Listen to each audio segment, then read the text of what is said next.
From the Ticats Audio Network, this is Tiger Cats Game Day with Courtney Stephen and Mike Daly.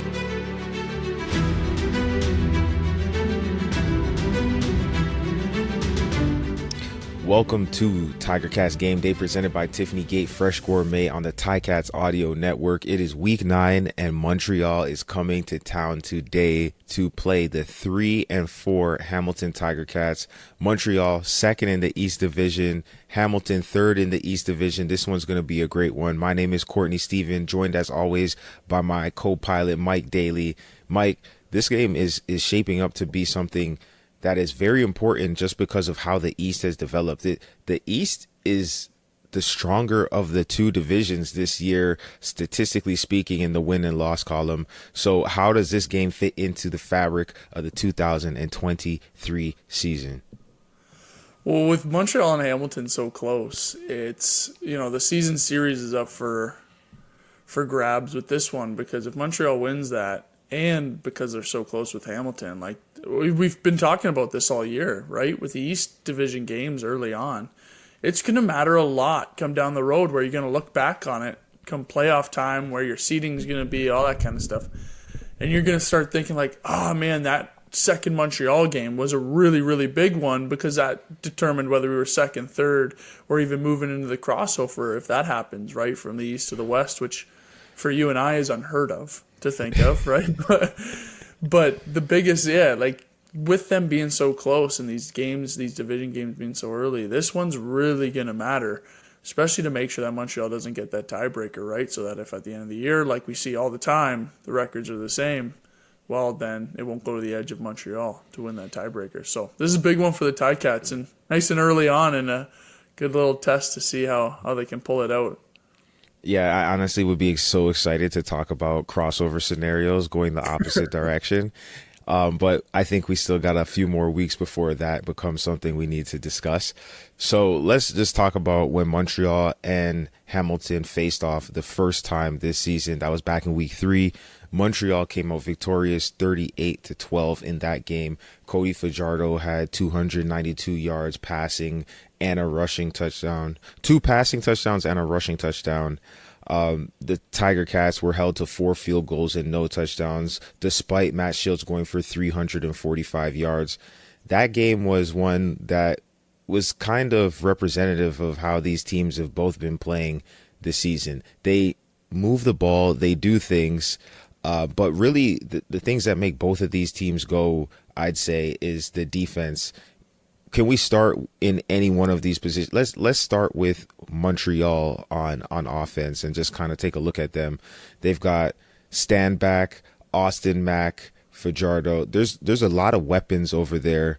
How does Montreal attack the Hamilton defense today? Yeah, I mean, you looked at that game with Montreal versus Hamilton, the last one that they had, right? And that was really the kind of the end of how productive Montreal's offense was being. You know what I mean? As of late, they just haven't been doing very well, and it's clearly been the defense that's been holding them in games and at least letting them win. I think it's 3 touchdowns in the last 6 games is a stat that I read on this defense, and you do that enough times, you're going to win some games. Just look at the last game with Hamilton, right? When Hamilton's defense played like that against Ottawa and completely shut down Ottawa's offense, you're going to put yourself in some games. So that's kind of the Montreal's team's makeup right now, is that this defense is holding them in games. But looking at the Montreal offense, as I drop my microphone, looking at the Montreal offense, Austin Mack is 4th in the league in receiving.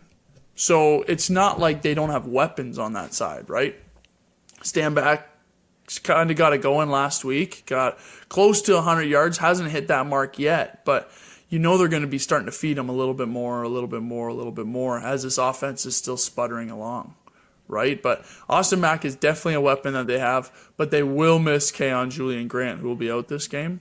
But that being said, a guy like Tyson Philpott, who, Court, you and I know we're high on him because of the dynamic athletic ability that he has. He's going to take over that spot. So this Montreal offense is going to rely a lot on Stanback, I think, but when you got a guy like Tyson Philpott, Austin Mack out there, Cody's going to air it out once and twice whenever he sees fit, I think. Yeah, and this Montreal offense last week, they were victorious over Calgary. We know that Hamilton was victorious over their last opponent as well. So both teams have a little bit of momentum, but in last week's battle against Calgary, Montreal, 158 passing yards. So to your point, the offense was getting it done earlier in the season, and now they were kind of just squeaking over the bar and doing what they needed to do to win. But as one of my mentors in the business tells me, it's not what is it? They don't ask you how many, they just ask you if you win or not. No, they don't ask how much, they just ask how many. I think that's how it is. I gotta go ask him again. You were listening to the meeting. Right. I need to bring my notepad to the meetings more often. But yeah, they don't care like if you win by 50 or you win by 5. They just care if you win in this league, right? So we'll see how that plays out. Another guy on that Montreal offense I'm interested to see, Hergy Mayala, another Canadian receiver who, played his career early in Calgary, then came over, a couple years ago. And he's been a guy who, shows up now and then on the film.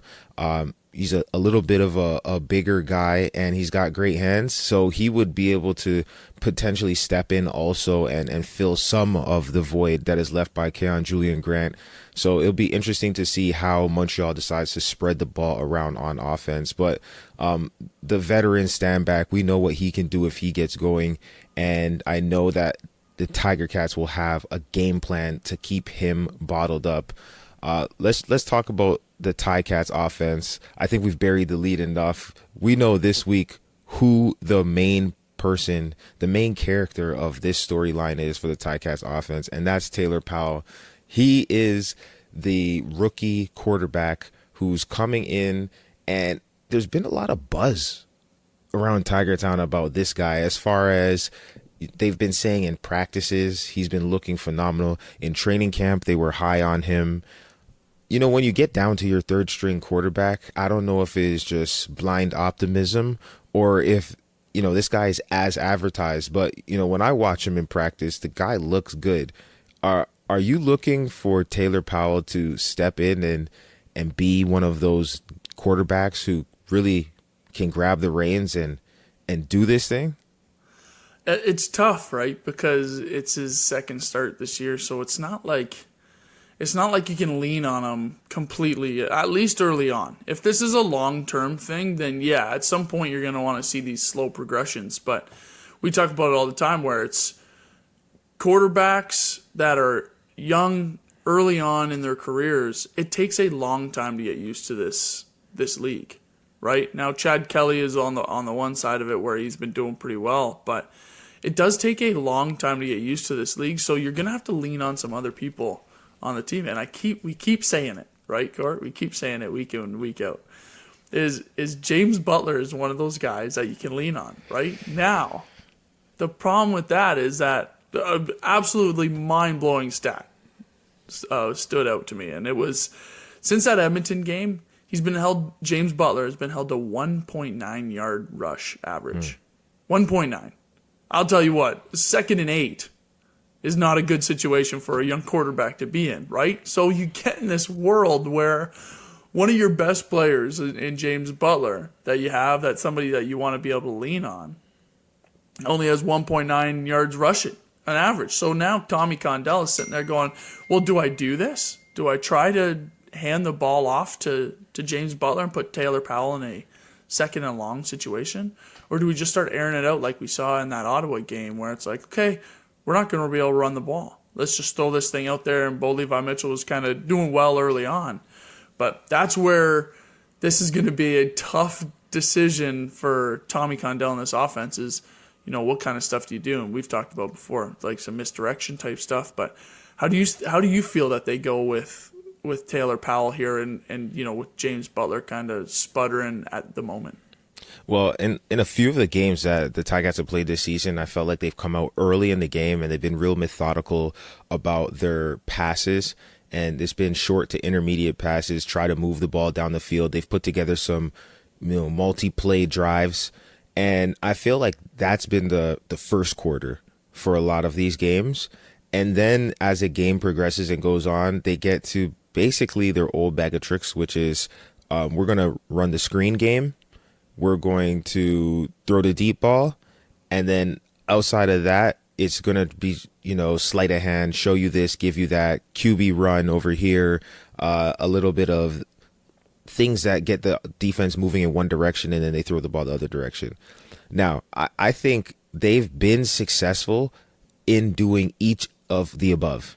I mean, Kai Loxley takes a screen past 75 yards for a touchdown last week and basically took all the haters of the screen game and told them to, to shove it. So that obviously works as part of the game plan. And then you had Duke Williams catch a 50-50 style, like fade ball, corner ball for a touchdown, which I think personally is their best strategy, is when they get in situations where they need chunks, or if they're in the red zone and they're close to scoring points, I think that's when they need to go to the receivers who are the big guys who can go up there and just make something happen. Because if Taylor Powell needs to throw perfect passes, it's going to be really hard for him when he's throwing against guys like Keontae Evans. Because if the ball is a little bit off and you're throwing the ball at a receiver who is a smaller receiver who isn't necessarily designed or built for winning those contested 50-50 balls, a guy like Keontae is going to come away with those interceptions at least 50% of the time, because those are true 50-50 balls unless you take advantage of the big bodies of the guys like Duke Williams. So I would love to see Duke, who's been heating up lately, I'd love to see Duke get more attempts at catching those balls that are kind of just chunked up, and I call them make a play balls. Yeah. where sometimes you just ask the receiver, like, listen, I know this isn't perfect, but if you can catch this, then you can have a place in this offense, and your role will continue to expand. And that's what I see for a guy like Duke Williams. But talking about expanding, let's talk about Taylor Powell and how he can expand his role on this team. What does it really, what do you prepare for if you're him, right? In his press conference this week, he was saying that he wasn't really trying to do anything different, just do the same thing he said, keep beating the stone, just like chop wood, just kind of show up and do the right things. How does he mentally approach this game? Because, we look at some of the quarterbacks who are in this league. Most of these guys start as backups. Zach Calero's backed up Ricky Ray. Jeremiah backed up Zach. Cody Fajardo backed up Pete. Like, everybody was a backup, right? How does Taylor Powell transition to a guy who's like a brand name in this league? Yeah, I mean, I don't think he'll just show up to a game by hitting a stone and be able to throw the ball and make some completions, right? That's the old media talk right there, right? But what that does mean, and what I think he's got the right mind space with, is he's just got to go to work. Every play, what you have to understand is every single play has reads, right? So if you can minimize that entire play call down to, okay, this is what I have to do. I have to see what the corner's doing. Is the corner looking like he's going high? If he looks like he's going high, then I should have this flat route, or the 1 yard out route open where I can throw it to my guy. He can turn upfield and get a little bit of yak, kind of get some more yards. And then the next play is like, okay, now I'm reading the halfback. Is the halfback low? Does he look like he's in zone? Or does he look like he's in man? Okay, he's in man. I should have this corner route or something like that, right? That's really the whole synopsis of football right there. One play at a time where you're just doing your job. And I think what Taylor Powell has to do, what he's kind of going to figure out as time goes on, is it's just minimizing all of the noise, all the stuff going on, down to, okay, what's my read here? I remember in practice and meetings, all that kind of stuff, this is my read. So I think that's what he's doing. When he says he's doing, one step at a time, he just knows what the play is, he knows what his read should be, and he's going to end up putting it out there. Now, that being said, it's obviously not easy for everybody, but that last game that he did start, I thought he did pretty well, right? He was over 250 passing. He had the one interception, but he threw Court 41 times. If you're going to throw 41 times, I think you're going to have a couple of interceptions. But so I thought he did like decently well there, just couldn't find the end zone in it, right? So you're right. These guys like Duke Williams, now like a Kai Loxley, who's also, a taller, lankier individual who will be able to make those tough catches and obviously take it to the house. These guys are going to help them out, right? Now the nice thing is that Hamilton's offensive line, who, I feel like it was always last year we were talking about how many switch-ups there were, how many injuries there were. It's actually kind of settling in a little bit, and they're playing really well, right? They're going to protect Taylor Powell against a Montreal defense who does not get sacks. This is kind of one of those situations right now, if trends stay trends, where Taylor Powell will have a lot of time back in that pocket, and he'll be able to make these reads, these simple reads without being rushed or having to get out of there. So, I want to say wishful thinking, Court, but you never want to set expectations, but it is definitely wishful thinking that Taylor Powell might have a little bit of a breakout game here. And it would be awesome. Definitely looking for that offensive line anchored by the setter and David Beard to have a great performance. The Ticats, they haven't really let up a ton of sacks this year, and Montreal hasn't really got a ton of sacks this year. I think Montreal has only had 10 sacks as a defense. That ranks them last in the CFL. And Ticats offense is fourth. They've allowed, I believe, 22 sacks. So that bodes well for the young quarterback to stand in there tall and deliver.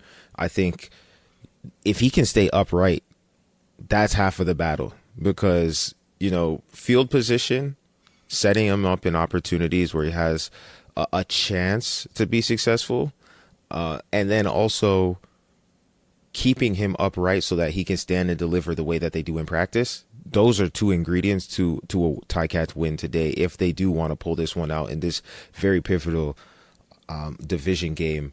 So let's talk about that field position. Actually, Bailey Flint has been a guy who was recognized recently, I think 2 weeks ago, as like one of the Pro Football Focus players of the week for the way that he's been punting the ball. And I mean, the best way for the Ticats, who I won't say they have a dominant offense yet, they've got all of the pieces to put it together as far as like Tim, Duke and Terry, James Butler, offensive line that's starting to click. But getting the ball in, plus territory, which would be over center field, and meaning like heading in towards the opponent's offense when they even take possession of the ball, those kinds of things are set up by great punts, great coverage, which they've had on their special teams units, and then go 2 and out on defense or go 4 and out on defense, and then have a nice return. Also bring the ball closer to that opponent's goal line before the offense even takes the field. Situations like that what Jeff Reinbold would call complementary football, I think that is what really would give this offense for the Ticats the greatest chance to be successful, is if the special teams can really set the table. Who are the stars of this Hamilton special teams? Who would you be looking to kind of crack this game open? I know we've talked about a few guys this year, but who are you excited to see? Yeah, well, the easy answer is Tyreek McAllister, right? To be able to hit a big return. Because you look back at that Ottawa game, and Ottawa was ranked first in their punt coverage unit. So you're sitting there going, okay, well, this is going to be kind of a wash on special teams because they're both good at covering. They're both decent at returning the ball. And Hamilton completely took over that special teams game, right? Which, when you look at the stat line, you might not see, right, unless you're really paying close attention while watching the game. But when you're talking about these close games, like it was Ottawa on that last play on the knockdown with Casey Sales, like these, you're absolutely right, Court. The field position matters immensely, right? Because it's going to get you those field goals if your offense is sputtering. You're going to get in those good situations if the defense can stop Montreal's offense. Kind of we call the score zone from the 20-yard, Montreal's 20 yards back to their own end zone, because if they have to punt it from there, you're already in Mark Leggio field position, even if Tyreek McAllister catches the ball and falls down, right, with a 0-yard return. It's long field goal, but you're already in scoring position. So this game, I'm looking for that exact same thing, right? Montreal's cover teams are good. They've always been good. This year they're doing very well. They have some good players that make plays out there, but so is Hamilton's, right? So it's one of those ones where Hamilton's special teams is going to have to step up, like a guy like Flowers Lloyd, who's going to end up being the guy that's usually the first one down, making most of the tackles, right? Another guy I saw make a ton of tackles last game was Bailey Feltmate, right? Bigger body that's protecting Bailey Flint, like you said, and making a few plays. But the biggest thing here is that if you want to help Taylor Powell out and this offense out and get them into scoring position early, then a guy like Tyreek McAllister is going to have to step up, right? These guys that are blocking for him are going to have to step up. And that's I think when you look at this game, whoever wins this battle on the punt return, the field position battle, that kind of stuff, is going to come out with this win. Because like I said, I say this all the time, when there's two sputtering offenses like there are right now, that field position is going to matter big time. And for those of you keeping track at home, Mark Leggio is still 100% kicking field goals this year. I feel like this is secretly my favorite storyline to watch. I love a good kicking battle. I love to watch the touchdowns, don't get me wrong, but just when the kicker goes out there and your kicker gives you the confidence that like you're going to get points, that's just a different feeling, man. It's a great feeling to know that no drive shall be wasted, because in the first game, when these two teams played, Ticats went into the red zone 2 times, 0 touchdowns, ended up getting 4 field goals in that game. I know we want to see touchdowns in this game, but I feel it just gives me a little bit of confidence knowing how strong the Ticats special teams units as a whole have been playing, especially when you got guys like Chandler Worthy, Tyson Philpott on the other side, 2 firecrackers who can really get it done in the return game. So we'll definitely need to see all those Ticats special teamers on their P's and Q's. So as we're getting closer to wrapping this one, let's talk about some matchups in this game. Now, I don't know if you have a matchup that you're excited about in this one, but if somebody's in the crowd and they're watching and they haven't been keeping up to this point in the year, who would be a matchup in this game that you would want to put the camera on and just watch? Yeah, I think when you look at like I said, Austin Mack, fourth in the CFL in receiving. If and when Cody is going to have to throw the ball and drop back after Ticats stuff, stand back in the run, which I think is going to be a main focus of theirs, right, is making sure that Cody doesn't run around, because I think he's second or third on their team in rushing, so it's kind of like not like a crumb situation, but pretty close. So I think that's kind of going to be the Ticats defensive focus. So that being said, once both teams realize what's going on and they're stacking the box against these guys, it's going to go up to Austin Mack. So I think when you look at Kenneth George Jr., who will see the majority of Austin Mack throughout the game, I think that's where my matchup focus is going to be, because like I said, I do think the Ticats defense is sitting in meetings right now talking about how we have to stop Standback, how we have to stop Cody Fajardo from running around, make sure that he can't escape the pocket too much, and like we had been talking about with some of these other quarterbacks, make them sit there in the pocket, dissect the defense, and throw it to the right person, right? And I think that's kind of going to be the Ticats defensive game plan. So look for Kenneth George Jr. to get a lot of action with Austin Mack, right? Because they're going to lean on him a ton. So that's where my first matchup's going to go for sure. And I'm excited to see Kendrick Sartor and Brandon Kemp go up against Sean Lemon, who is... Sean Lemon is, for those who haven't been paying attention, he is on his Kevin Glenn tour, and he is attempting to play for every single team in the CFL. I think the last stop he would have to make is in Hamilton, actually, if he was to complete the circuit. But he's a guy, defensive end, one of the all-time leading sack getters. He's up there on the list as far as production from that defensive end spot. He's a guy with a high motor. He's also I think he gets to the quarterback in ways where even if he doesn't get a sack, he can be disruptive. And so we talked about keeping Taylor Powell upright, but also, as Coach O says, being close counts.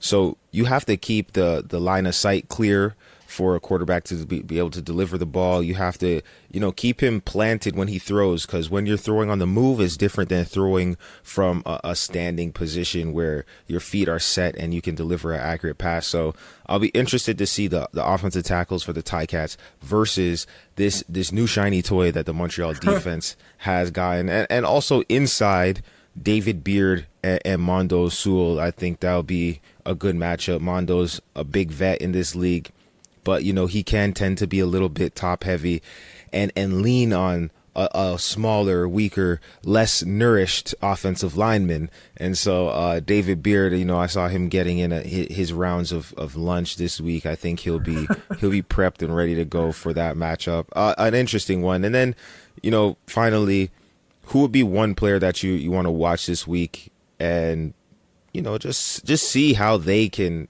bring the game into their own and take over? I personally think it would have to be, well, for me, Taylor Powell, but is there anybody else who you'd want to highlight this game? Well, and Court, just to finish off the point on Sean Lemon and, why old pass rusher is able to still kind of keep doing it. Think of it like when you're playing one of those old guys in basketball that just have all the fundamentals down, right? Can hit the hook shots, can hit the fadeaways, barely walk around, right? But they can get in there and they'll put up 20 on you in a game because they just know how to play the game. That is pass rushing. Pass rushing is such a skill in football where it's like, yes, it's great to be super athletic and explosive, but Sean Lemon has those little tricks down that you're just not really sure it's going to go whoop, whoop, whoop, whoop, and then he's gone, right? So he will be a good test for them. But like I said, this offensive line has been playing really well, and it's going to be a big key to keep Taylor Powell standing and being able to look where he needs to and deliver the ball. When I started looking at this game, somebody to focus on a little bit more is I do want to go back to Duke Williams, and not because of the reason we talked about. What Duke Williams does, and the reason that he is a huge pickup, and we were both really high on him when the Ticats picked him up and knew that they would help out the offense. But what you're starting to see Duke Williams do more and more of, and he's very good at it, is blocking the run game. So start paying attention to when Duke gets around the box, when he gets around all the big boys and the offensive linemen. A lot of the runs that James Butler is breaking, and he has, is Duke Williams sealing a guy. And by sealing, it means, just kind of cutting him off, getting in the way, being kind of strong enough, setting a pick, right? Sealing a guy like a Sean Lemon. He's getting in there and he's hitting some of these ends. He's getting up there working to some of these linebackers. And when he does it, it's fun to watch because he is a violent individual and he is a competitive individual. And I think when you look at trying to get this run game going a little bit, Duke Williams, along with that offensive line, but Duke Williams is one of these guys that is going to bring a defender into the box. He's going to take a bigger body out of the play, like blocking a Sean Lemon, and he's going to now put one of these, Court, I hate when I have to say this because we were both DBs, but he's going to put these little DBs into the box, and now they're going to have to tackle a James Butler one-on-one, right, as opposed to it being a defensive lineman or a linebacker. So that's where I'm looking because of Duke Williams and his run blocking, because we all know what he can do in the pass game, but he's really kind of developed into this all-around receiver. Yeah, and I think also on the Kai Loxley, and if we rewind a few weeks and go back to that Tyreek McAllister screen pass that also skated out for like 40-plus yards and a touchdown, both of those explosive plays were cracked open by solid receiver blocks downfield, and then all it takes is for that ball carrier to make one defender miss a tackle or force them to have a bad angle by changing speed or changing the direction they're going, and that becomes an explosive play. And we know that this Ticats offense loves an explosive play because all of their touchdowns come from outside the red zone. So, hey, it makes for exciting football, and I love it. I'll be the first person to tell you, hey, score from 40, score from 50, score from 60 if you so dare. I'm there for all of it. And if you don't score, we're going to call Legio to let that thing swing, and he's going to hit it from marksman distance. So, they're not going to ask us how. They just want to know how many wins we're going to get in Tiger Town. And today, looking to go 500, the Hamilton Tiger Cats set to take on the Montreal Alouettes, 7 p.m. kickoff at Tim Hortons Field for this East Division battle. This is the second tilt between the Ticats and the Alouettes. And if you can't be here, you can catch it on listen.ticats.ca. As always, Luke Tasker, RJ Broadhead, they've got the call for you. And if you haven't checked that out, honestly, listen to the Ticats audio network. Even if you're in the stadium or if you're on your way to the game, listen.ticats.ca has got you, and we can get you ready with Andy and Bubba on the pregame as well. So lots of exciting action tonight going down in the CFL. I'll be there. Mike, I know you'll be there. So I can't wait to see it, man. And if you are listening, we appreciate you. And until next week, we hope you have a great game day. It's game day and you're ready. So are we. Let us know your thoughts. Email us at gameday@ticats.ca. Courtney Stephen and Mike Daly are here every game day with their insights into today's game. Subscribe to the Ticats Audio Network on Spotify or wherever you get your podcasts.